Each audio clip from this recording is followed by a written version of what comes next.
Still ahead tonight on Time Warner Cable 8 News at 10, restoring a piece of Jamestown's rich architectural history. That's the goal of tonight's VIP Chautauqua. That's after the break. Don't go away.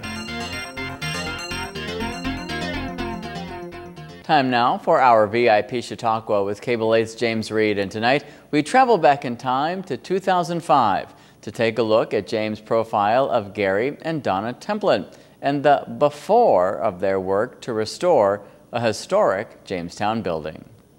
Meet Gary Templin, Jamestown's own one-man downtown development corporation. Gary and his wife Donna own and are restoring the three buildings situated on the corner of 4th and Pine downtown. All three buildings have a very rich history, particularly the corner building where the Templins live, which was built way back in 1873. The corner building, the one that we use for our main dining room, and the one that we live in, has most unusual features in it. We found an original intercom system, which was made up of hand soldered tin pipes that went between the floors, and the maid could be summoned from one floor to another through this system.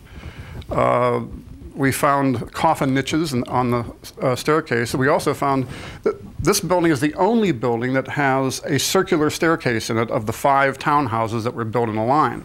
The townhouses along 4th Street are widely regarded as some of the most beautiful old buildings downtown. The Templins' beautification plan is starting close to home. Our intentions at this point in time for the buildings is to finish off our house going back to the original use, but not necessarily total floor plan of what was up there, saving as much of the original decorations as possible. We've been very careful to save door moldings and crown moldings and medallions from the ceilings and things like this, and we'll reutilize them.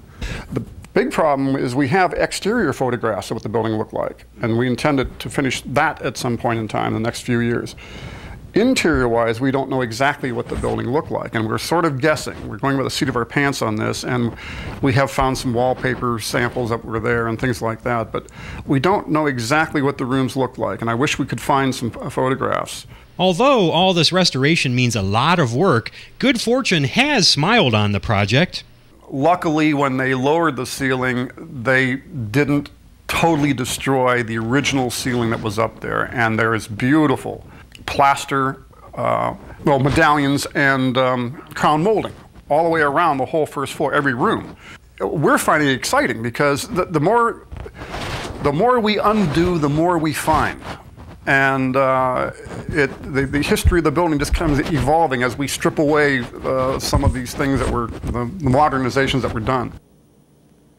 All right, thanks, James. Now be sure to join us again next week for part 2 of our VIP Chautauqua, when we'll take a look at both the before and the after of the Templins' restoration work.